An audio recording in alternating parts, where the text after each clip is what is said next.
စာကလေကားရဲ့ယထာရဲ့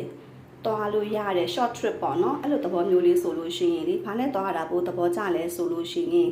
ယထာနဲ့တွားရတာသဘောကျတယ်ယထာနဲ့ဆိုလို့ရှိရင်လေပြောမယ်ဆိုရင်ကားကောင်းမမူးပေါ့နော်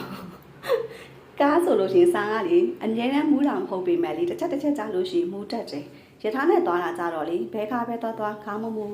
PDF ပဲ CC ရိုးယထာပဲ CC ပေါ့နော်အခုဒီလိုမျိုးမိုးပြန်ရက်sorry မိုးပြန်ရက်ထားတယ်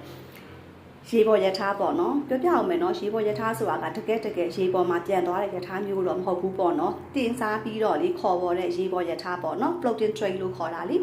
ဒီ floating train ဆိုတဲ့ trip ခီးစဉ်အတူလေးကသူကလေနှစ်တိုင်းမှာပေါ့နော် November ရဲ့ December ရဲ့ January ရဲ့အဲ3လမှာဆိုလို့ရှိရင်သူကထိုင်းကနေပြီးတော့လေသူတို့ tourist attraction သဘောမျိုးပေါ့နော်အဲ့လိုမျိုးလေးတွေလေသူကပြေးဆွဲပြီးတာပေါ့ပုံမှန်ဆိုရင်တော့ဒီဆယ်ကြီးပေါ်မှာကွာမရက်ပြီးဘူးဒီလိုချိန်ဆိုရင်တော့သူကဆယ်ကြီးဘက်မှာတက်ပုံရိုက်ဖို့အတွက်ရက်ပြီး